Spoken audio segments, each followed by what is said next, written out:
So today it's my honor to have Dick Direct here, the creator of the very popular show Deal or No Deal.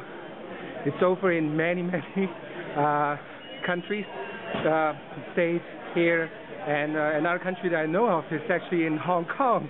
It's a Chinese version. If you're curious out there, you probably know about it. No, Hong Kong was incredible because in Hong Kong they show that as an example of getting high ratings, because in Hong Kong we had a share of 95%, which is incredible. Wow. Unheard of. And you know the focus of the translation of the title, like you know, it became the thousand gold daughter. This literal translation is that Qin Gam Xiu Jie, and they put the focus on the ladies. But it's the same show. Yes. Interesting. So Dick, how do you come up with the idea? I know you have a few others with international formats, but how do you come up with the idea of Deal or No Deal? Well, actually, this idea was I designed it originally as a board game mechanism for a board game. And then all of a sudden I thought, hey, it might be an interesting idea for a new game show, for a lottery show or something. When was it? That was in 2001 or 2002, I think. 2002, beginning. And then I started to develop it, this idea. And I started to test it with my children in the garden. My son was 12 at that time, and my daughter was 10, the youngest children. And they kept on saying, no deal, no deal, no deal. So I thought it was shit, nothing. So I decided to put it aside. And then a couple of weeks later I said, let's try it again. And then I put real money in the matchboxes, because we played it with matchboxes. Right, so you're playing with fake money before. And was there a banker in that design first in this intro? I put 24, I don't even know how many, because I was not yet ready to think of the mathematical implications. I just put got the economist crazy. Matches on the table, but this time not with a note in it, but with real banknotes. Right, real money. And that to my children appealed very much, because they understood now when they were offered money, that was real money. Right. They would hold on to the real box. Earning. Yeah. They could either win that or lose that. Or if they would hold on to it, it could either be a very small amount of money or a big amount. So that's how I started. And then from the reactions of their faces, I realized I had something good in my hands. Right. So originally you were the banker. You were the one that lay out with the first game on television in Holland. Not the television, but the game, like the board game design. We just played it at the table, and I just offered them an amount of money. Right.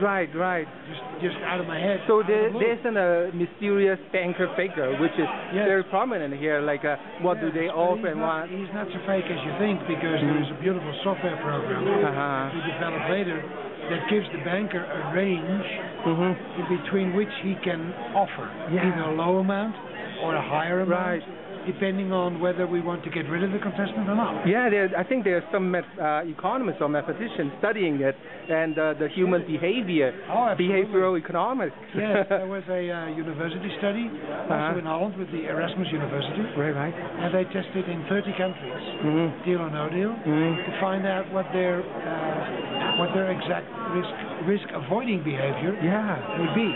And it turned out that it was exactly the same as people on the stock market. Right.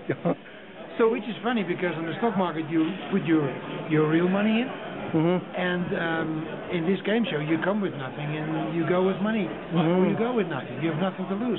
But still, once an offer was made by the banker, say of $100,000, right, or unfair amount.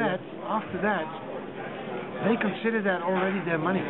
So if things go a little bad in the game show, where the next offer is $80,000, they would say no deal. Right, it's comparatively. They're saying, I got ripped off. I used to have 100,000. Right. So that's my criteria. Right, but they forgot. It's that big amount is off. There's a reason why you're getting 80 now. So the behavior was exactly as if they would have put in the 100,000. Right. Were there much change from the first Holland version compared to the Canadian or the American version? No, or the, not a thing. Not a thing? No, the format is what it is. The format is really, well, you know, I'm just lucky. It happened to be a mechanism that didn't exist. Right. So we also don't have any right infringements or copycats, hardly, because when they're there, we take them off the market. Right. Because it is such a recognizable format. It's based on a mathematical circle and a psychological circle that goes through it, and it has never been used. Never been done. So would you say that has to be intact? So of course we change a lot of other stuff. Right. Like if you look at the American show, it's totally different from what you see on the Philippines or Panama or wherever.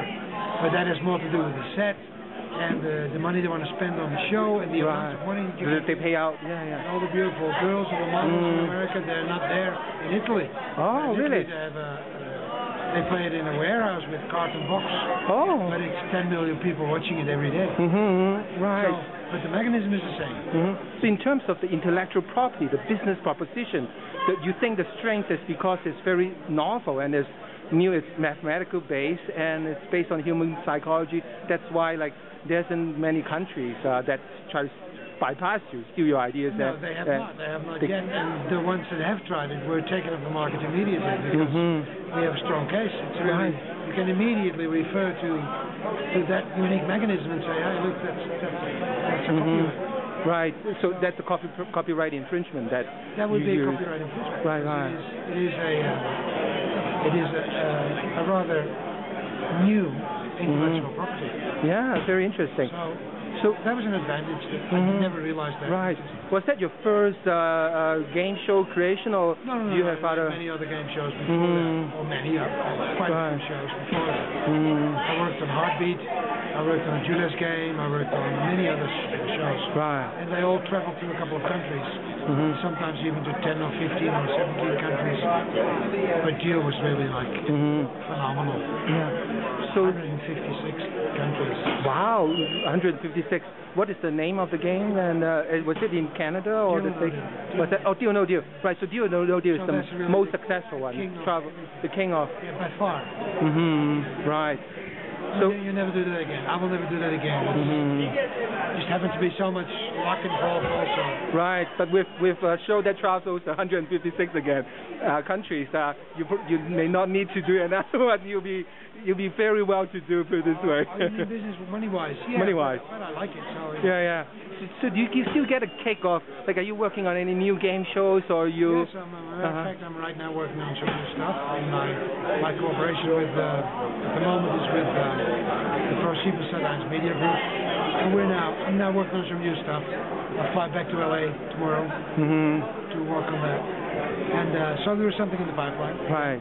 So what is the new show that you're working on now that is on air already? I mean, I'm not asking you to tell me the trade secrets, but are there anything? The ones that were on air on an international level were the Set for Life with Jimmy Kimmel. Set for Life? Oh, Jimmy Kimmel. And they went to 18 countries or something. And Show Me the Money with William Shatner in the US. Right. And that went to, but these are all shows from 2007, 2008. Yeah, from your personal experience, is there an advantage of test driving a game show concept in a smaller market versus go back straight away to the States or, I guess the United States is the biggest market? You know, it's a real privilege to know everybody now in the States and to be able to be invited actually more than having to ask for a pitch at the Big Four, for instance. Yeah. They asked me to come over, so that's a very cool. privileged position. So of course you want to use that. So at the moment, right now, I'm developing new stuff in LA, but also in Australia. Australia. Okay. Great. Thanks a lot, Dick. Thank you very much for the interview. Thank you. Thank you.